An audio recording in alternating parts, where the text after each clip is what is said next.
Assalamualaikum warahmatullahi wabarakatuh. Saya Vita Kumalasari dengan nomor NIM 20082050099 dari Prodi Akuntansi Syariah 4C, Fakultas Syariah dan Ekonomi Islam. Di sini saya akan memaparkan materi mengenai karakteristik perusahaan manufaktur. Poin yang akan kita bahas yang pertama yaitu tentang pengertian perusahaan manufaktur. Perusahaan manufaktur adalah jenis perusahaan yang memproduksi barang jadi dan bernilai jual. Caranya dengan mengelola bahan mentah, mengaplikasikan mesin, peralatan, hingga tenaga kerja. Sektor perusahaan satu ini berkaitan erat dengan rekayasa teknologi.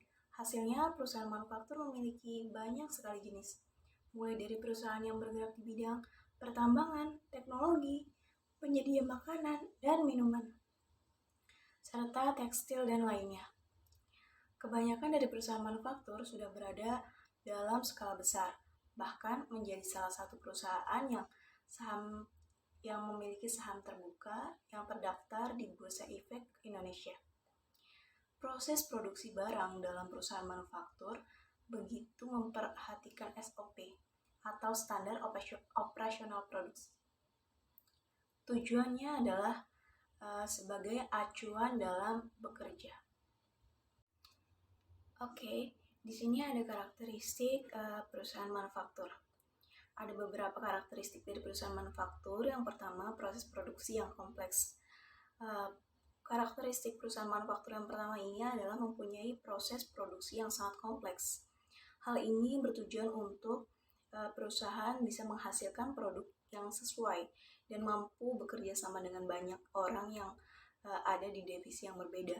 Contohnya seperti tenaga operator bekerja pada tugasnya untuk memastikan jika kinerja mesin berjalan sesuai fungsinya. Berikutnya ada proses pengelolaan produk. Aktivitas dari perusahaan manufaktur adalah untuk mengelola bahan mentah menjadi produk yang bernilai. Umumnya terdapat dua yang bisa digunakan, yakni proses terus-menerus dan juga proses putus-putus. Proses terus-menerus maksudnya adalah pembuatan membutuhkan waktu yang sangat lama karena terdiri dari berbagai komponen yang harus dibuat. Contohnya proses pembuatan mobil. Poin berikutnya mengenai persediaan produksi fisik. Setiap perusahaan manufaktur tentu menjual produk fisik yang dapat dilihat dan disentuh. Berbeda dengan perusahaan jasa yang menyediakan sebuah layanan, perusahaan manufaktur menyediakan barang setengah jadi maupun setelah jadi yang sudah siap jual. Biaya produksi yang benar. Tidak dapat dipungkiri jika proses produksi yang besar juga membutuhkan biaya yang sangat besar juga. Hal ini karena mesin dan peralatan yang digunakan harus memiliki kualitas unggul agar hasil produk yang tidak mengecewakan konsumen. Selain itu, pengeluaran biaya produksi terbesar juga berasal dari pembelian bahan baku, membayar upah tenaga kinerja, biaya perawatan mesin, dan lain sebagainya. Berikutnya, penggunaan mesin berskala tinggi. Kebanyakan perusahaan manufaktur di Indonesia pasti menggunakan mesin dan juga peralatan yang sudah berskala besar. Tentu saja, penggunaan mesin ini bertujuan untuk menunjang proses produksi. Manufaktur adalah perusahaan yang butuh proses cepat dan efisien. Meskipun begitu, industri ini tetap membutuhkan manusia untuk membantu kelancaran proses produksi. Dan selain itu, tenaga kerja di Indonesia atau di industri manufaktur juga bertugas untuk mengendalikan berbagai mesin dan peralatan. Poin berikutnya mengenai pendapatan berasal dari penjualan. Pada umumnya perusahaan manufaktur mendapatkan penghasilan melalui penjualan produknya di pasaran, baik secara langsung maupun melalui distributor dan pedagang grosir. Perusahaan dalam menjual produknya perlu mempertimbangkan permintaan pasar sehingga dapat mengoptimalkan produksi barangnya. Berikutnya, kegiatan manufaktur. Sebuah perusahaan manufaktur dalam memproduksi barangnya perlu melalui beberapa proses kegiatan manufaktur. Aliran kegiatan manufaktur meliputi procurement atau perdagangan, production atau produksi, warehousing of finishing good atau penyimpanan produk selesai, selling of finished product atau penjualan produk selesai. Berikutnya mengenai pemasaran dan penjualan. Proses produk di sebuah perusahaan memang erat kegiatannya dengan proses pemasaran dan penjualan produk. Setiap perusahaan manufaktur pasti sudah mempunyai divisi pemasaran dan bertugas untuk memasarkan produknya agar selalu meningkat setiap bulannya. Berikutnya ada jenis-jenis persediaan dalam perusahaan manufaktur. Yang pertama, raw material atau bahan mentah. Yang kedua, work in progress atau barang setengah. Yang ketiga ada finished goods atau barang siap jual. Dan poin berikutnya mengenai fitur work atau progress atau proses WIP, produk bundle. Raw material atau bahan mentah, work in progress atau barang setengah, finished goods atau barang siap jual. Dalam perusahaan manufaktur pasti terjadi sebuah siklus konversi atau yang dikenal sebagai siklus produksi.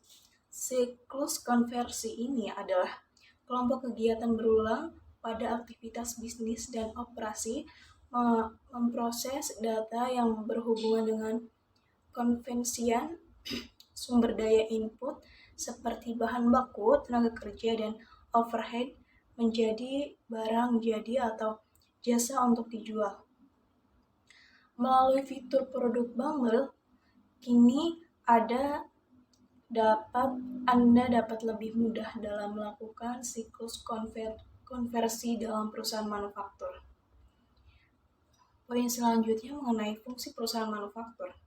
Ada 4 fungsi dari perusahaan manufaktur. Yang pertama, fungsi keuangan, fungsi administrasi, fungsi pemasaran, dan fungsi produk. Yang akan kita bahas yang pertama yaitu fungsi keuangan. Pada fungsi keuangan merupakan fungsi yang menyediakan berbagai kebutuhan dana yang diperlukan oleh perusahaan. Penyediaan tersebut untuk mendukung kegiatan produksi maupun upaya pengembangan perusahaan. Fungsi kedua yaitu fungsi administrasi umum. Fungsi administrasi dan umum berkaitan dengan pengarahan, pengawasan, dan kebijakan sehingga perusahaan berjalan secara efektif dan efisien. Kegiatan perusahaan juga memerlukan biaya, mulai dari biaya akuntansi dan personalia atau lain sebagainya. Poin yang ketiga mengenai fungsi pemasaran. Fungsi pemasaran dalam perusahaan manufaktur bertujuan untuk memperoleh keuntungan. Caranya dengan menjual produk yang dihasilkan.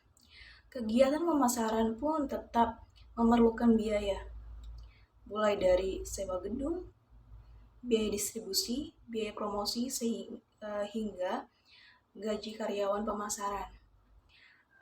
Dan poin terakhir mengenai fungsi produksi. Fungsi produksi perusahaan manufaktur merupakan salah satu kegiatan utama dari perusahaan manufaktur, yakni untuk mengelola bahan mentah menjadi barang jadi atau kemudian siap dipasarkan ke konsumen. Kegiatan produksi ini juga memerlukan biaya, mulai dari bahan baku, perawatan mesin, gaji pekerja produksi, dan lain sebagainya.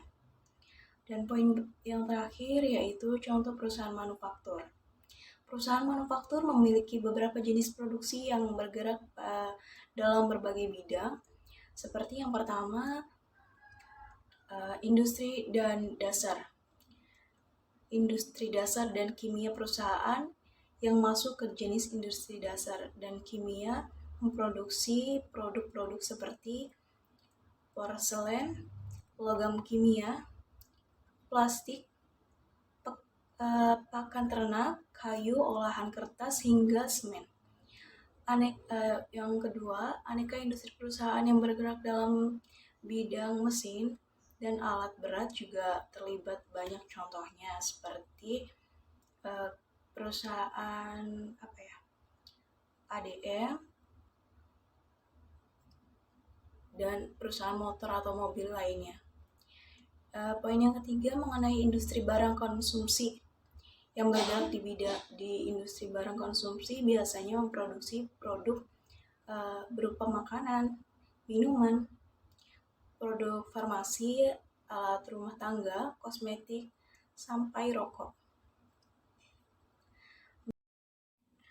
Baik, sekian pemaparan dari saya. Kurangnya mohon maaf. Semoga materi yang saya sampaikan dapat bermanfaat. Wabillahi taufiq wal hidayah. Wassalamualaikum warahmatullahi wabarakatuh.